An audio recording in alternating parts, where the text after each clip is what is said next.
Bienvenue dans le flash de 18 h. Bonsoir à tous. La 46e session de l'Assemblée parlementaire francophone se tient depuis le 19 janvier dernier. Le président de l'institution a dirigé hier lundi une réunion par visioconférence du fait de la Covid-19. D'importantes mesures ont été arrêtées. On voit cela avec Aboulaye Koné. Sous la présidence d'Amadou Soumaoro, président de l'Assemblée parlementaire de la francophonie, le bureau de l'institution qui s'est réuni par visioconférence avait plusieurs points à l'ordre du jour. Pendant 4 heures d'horloge, d'importantes mesures ont été prises, à savoir le remplacement des 3 membres de la section malienne, suspendus suite à la dissolution du Parlement malien le 19 août 2020, et leur remplacement par des membres de la section Afrique en attendant la prochaine élection législative dans ce pays prévue pour 2022. La composition de l'Assemblée sera ensuite soumise à la plénière pour avis favorable. Aussi faut-il rappeler que lors de cette réunion, le bureau a adopté un nouveau logo et une nouvelle charte graphique de l'APF sur proposition du secrétariat général. En outre, les membres du bureau ont également adopté le rapport d'activité 2020 de l'APF ainsi que le calendrier de ses activités institutionnelles pour l'année 2021. Poursuivant, le bureau a fait le point des activités des réseaux et des commissions permanentes. Cette 46e session de l'APF, qui a débuté depuis le 19 janvier dernier, a été marquée par les réunions des réseaux des femmes et des jeunes.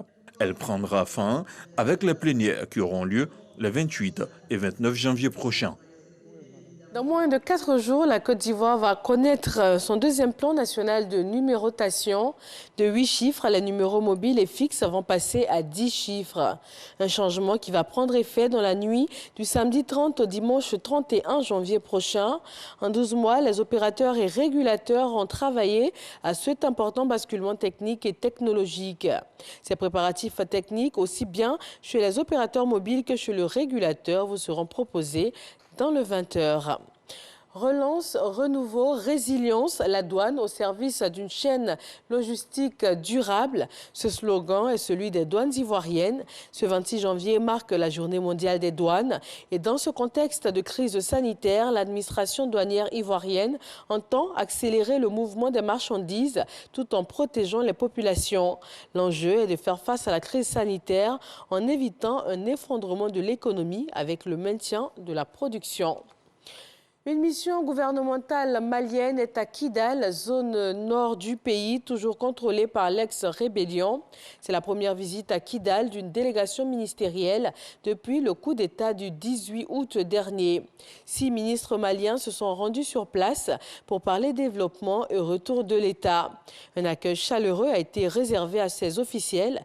Ils ont même procédé à la pose de la première pierre de la maison des jeunes de Kidal, après un huis clos avec les ex-rebelles.